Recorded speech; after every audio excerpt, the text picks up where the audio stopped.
First of all, we've also got Jason and Matthew with us as well, and I'm just going to encourage you guys to chime in on all this stuff as we go. We'll just jump into there. And one thing I want to clarify, too, because it's a bit confusing, is that Cheryl, actually, her Creative Time project is not Creative Time New York, but in fact was started by the U.S. Department of Education, a funded project that's happening in the States, and happens across the country, correct? Yeah.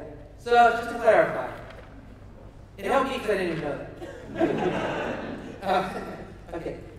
So, just to start this off, certainly, the first part of today we talked with artists that are kind of deploying this, and to some degree this has moved towards a more structural, institutions that are doing this, although you guys, I think, Matthew, you're more of an independent, and you work as a kind of ad hoc structural kind of too. Sure.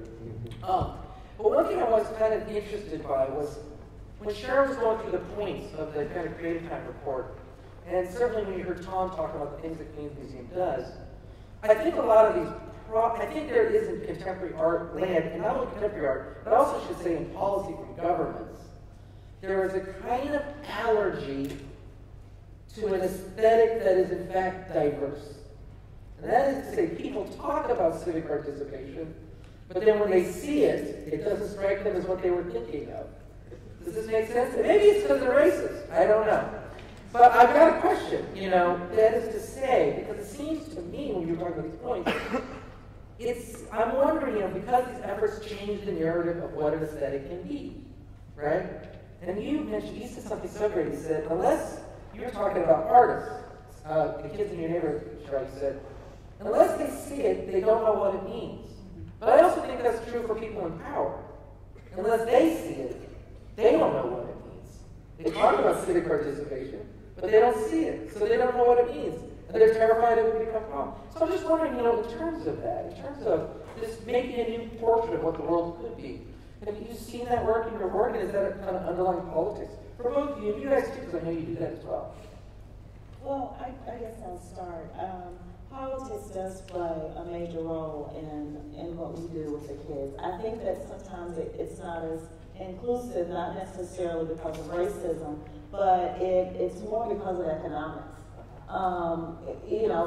For West Dallas, the children, they're now being exposed to murals, they're now being exposed to models and Legos and some of those things.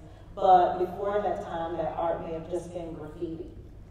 And where we've put murals, where we've had artists come in and show the children how to draw murals, there's been no graffiti. So, in terms of, of the politics, what can we do? I'm here today because I'm advocating for more arts and education programs, either in schools or after schools or at museums and galleries, wherever we can, because the model that we're using really isn't helping the children to learn and to grow. So to me, it's not a new concept, but how can it be done differently so we can have better outcomes? Is this on? Yep. Okay. So one of the things that we're doing, I feel like the art world is afraid of communities.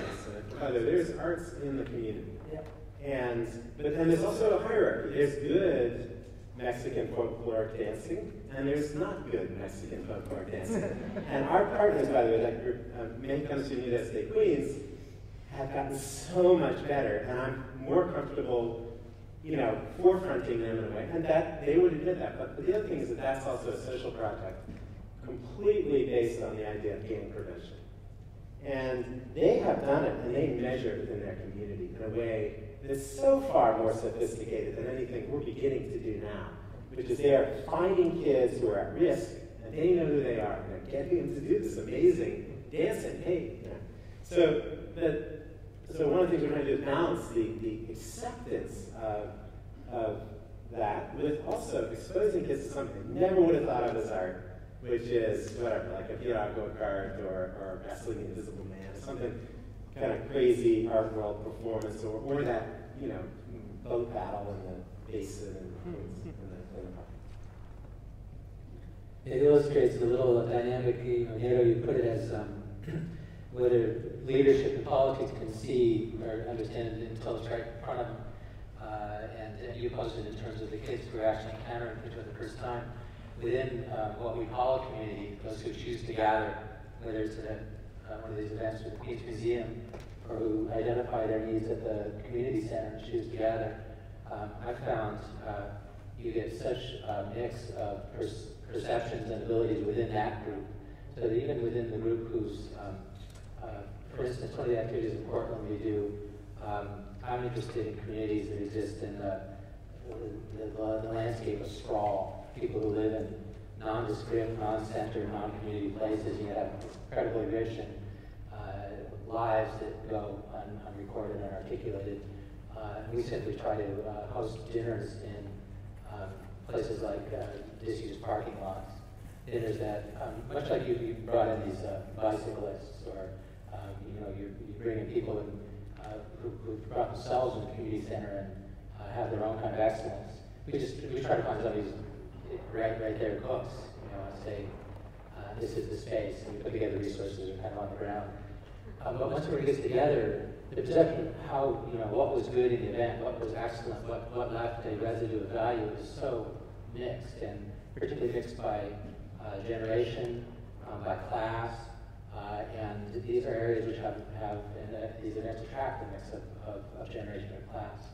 So I kind of feel like the successful event for us comes out with an absolutely compelling outcome. It comes out with an outcome in which many people saw value, but in incredibly different ways. And I don't know that that's manageable as a political project at all. It may be part of why, in my case, we are outside of institutions. We really can't make a narrative that compels those resources, except in the moment. We can make it for that time, for that moment, for that group. And I wonder if, particularly within a self-identifying community like in West Dallas, do you find that that kind of mix is a positive resource within your community centers, or is what's the good and what's the bad of the kind of mix of values and responses that you get in the community center? In terms of mix, in terms of what, the politics, or mix in terms of what people value. Like, how about some of the kids who get into the murals? Do you ever have some kids who want to get into the graffiti and others want to get into the murals, or is that kind of a tension ever there, and in what ways can it be positive, or what ways does it detract from the success of the I think we've probably done a good job of providing enough space for both aspects to be able to grow and to develop simultaneously. It doesn't have to be either or. For many of the kids, it's just a matter of showing them how to do the graffiti so that it's in a place where it's supposed to be, and that it's combining artistry with the graffiti. That's a lot more accepting than when I come to work the next morning and there are gang signs all over the building. Many of those children have talent. That's why they can do the graffiti upside down over the freeway. They're very talented, but no one has shown them how to take that talent and to put it into a mural. And they just haven't had that exposure. But somebody showed them how to lean over the freeway and paint their name upside down and color it. So I think there's places where they coexist. What we try to do is make sure that they kind of learn the appropriate way, even though that first exposure may not have been the most positive or productive way. You use a lot of artistic terms, so I'm not sure if I answered everything. We tended, with our projects, with this better block concept, for those unfamiliar, we take a blighted block and we go in and we just have the community help repair it, and we start painting the bike lanes, and we start putting the cafe seating out and filling up the vacant spaces with storefronts. We kind of took the politics on confrontationally in the beginning, and we treated it like an art gallery, and we would put out those ordinances that we were breaking, like we were allowed to have fruit stands in the right of way. So we put a sandwich board saying this is a fruit stand, we put a fruit stand, and this is the ordinance we're breaking. And then we did the same thing. So this is a cafe seating which isn't allowed in the right of way, or costs $1,000 per year. When we break, this is a picture of this is cafe seating, and this is where it's allowed other places. here's the ordinances that don't allow this here. So we kind of took the attitude of, and then we invited the city council and folks out to, say that we're kind of taking, I dare you to shut this down, because now there's so much light, so much activity. And what happened afterwards was the folks came in and they said, these are great things, and we're not opposed to these things. And we should be changing these policies. And why do these things exist? And when it turned out that some of these things have been on the books for 50 years at times, and people had not known why we had done things like this. So, what we're seeing now is the politics starting to come around, this idea of, are these things still relevant? And certainly, it's interesting. Bicycling is one kind of example too. It wasn't that long ago that pretty much every city in America was like, bicyclists are pretty much illegal. Like there was kind of undeclared war on bicycling or skateboarding, and then you're starting to see this integration you see this politics shifting, and I think that's to some degree a slow leveraging of what you're doing with this kind of producing a kind of civic identity. It's almost like a vast lobbying effort on behalf of a kind of way of behaving in the world. Mm-hmm. By the way, we're big bike advocates who do the Tour de Queens and everything else. But there's something that was said earlier that I wanted to just follow up on, and which has to do with, so what about art? Why does it have to be art? I don't know if you define yourself as an art project. But I feel like, we did, you're not an art project. Yes, we are. You are not. Everybody's we are an art project. Okay. But we're not a museum. Okay. We're clearly not. The thing is, I think that there's a value to defining stuff as an art project some of the time. And there was a beautiful little, Jay Jacobson, the Death and Left of Great American Cities, talked about the urban ballet. And the urban ballet, if you look at it, was actually taking out the garbage and saying hi to your neighbor. But she defined it as art at a time when that urban ballet was devalued by everybody, by Robert Meadows and the people trying to destroy her community. So there's something about defining what we were doing in Corona Plaza as art that took the political threat away to allow the community activists and the healthcare people into the square, which would have been fun and nobody would have come anyway. They came for the Lucha Libre wrestling thing. And secondly, so that there was that all of what we're doing has to do with intermingling these things together, but taking both sides. You're taking your education and your art seriously at the same time as the urban, instrumental, political results. I definitely think the terminology of you said defining it as art. I think sometimes defining it as art makes it feel that it's something that is for the elite, versus if it's education and arts and education is an inclusive project, then that term tends to be more inclusive. This might be a different thing, because I think I'm surrounded in completely, very highly immigrant oriented. Only Americans don't like art. It's I think it's elitist. The folks coming from Latin America are steeped in Asia, are steeped in these artistic traditions, and they are on our side. No, it's amazing how many different ideas spring to mind with art as a label. And sometimes it is this one about elitism and status, and sometimes it's the one about self-expression, which I thought was dealt with very well earlier. That I actually wrote something this morning, since I'm a writer, I'm going to read it to you. Art is a method of inquiry, but it is also an instrument to bring what might be lost into value. Broken lives, boring lives, buildings that are ugly or thoughtless, our worst impulses. Art can bring these things into value, by which I mean art is the capacity to apprehend their value and articulate it. Imagine 1 million incredible radio broadcasts, invisible signals silently coursing through the night from 1 million hidden, unreachable places. Art is the radio that receives them and lets us hear. And I think part of what... That was really cool. Thanks. That was wonderful. So we have 5 minutes, right? 1. Oh, really? Oh, I didn't realize. Okay, so this isn't 20 minutes, isn't it? We went over. We're 15 minutes out. Okay, so can we take any questions from the audience? You're right here. I'm a professional artist and an artist activist. I also have a mural program kind of emanating from West Dallas.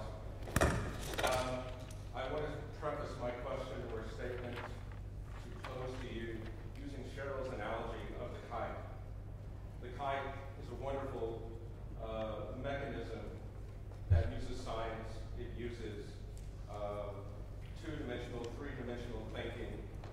You have to have your materials in hand. The key element to make a kite work is energy. Without the wind, that kite is pointless. You can hang it on the wall, then it becomes art, but it's still not what it's defined to be. So, using that as an analogy, with these wonderful programs and these wonderful ideas, and some of these artists out here that have to make a living and pay taxes and pay rent and all these things, I think it's important to include in this entire dialogue energy, which is money. And that is, how do we integrate money into this dialogue so that these children, when they see a can of paint, it's not free. It's not entitlement paint. It's paint that had to be bought by someone.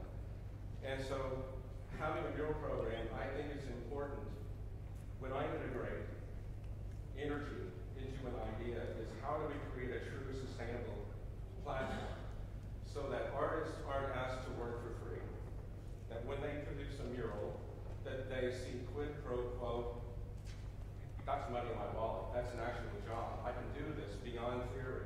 I can do this because the money is energy to allow more energy to be produced. So when you bring in artists for your programs to talk and teach, I think it's important that the students understand that these artists were paid to come in because of their expertise. And that when you produce a mural or when you produce a piece of public art, you were paid to do that. Because that's an important end product to becoming an artist. It's an important end product to the microeconomy of being a professional artist.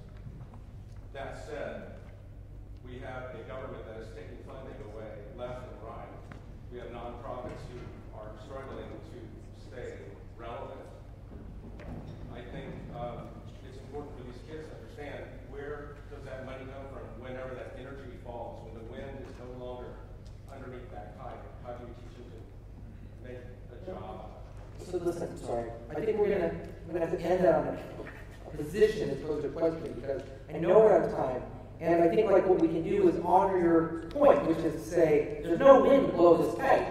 So, the big macro questions, funding, structure, how do we blow that? I think we'll have to address that in the next panel. But certainly I believe Cheryl wouldn't mind a little more. Let me just make sure I clarify. Number one, our artists are paid.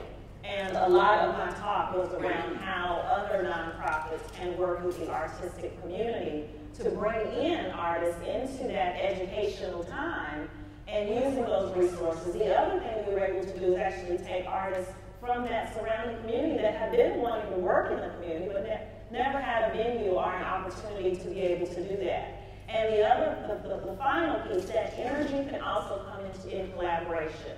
I happen to own, West Dallas is comprised of about 10 to 12 acres in the West Dallas area. We're looking now to collaborate with programs that may have funding, but do not have buildings or space where there are kids to provide that programming. So in terms of how we can collaborate to include more artists, to your point, I think is where that energy comes from. But yes, our artists are paid, the mentors are compensated, and the staff and artists are learning together. The artists come in with a certain skill, but they don't necessarily know the community. That's where our staff help them with that piece.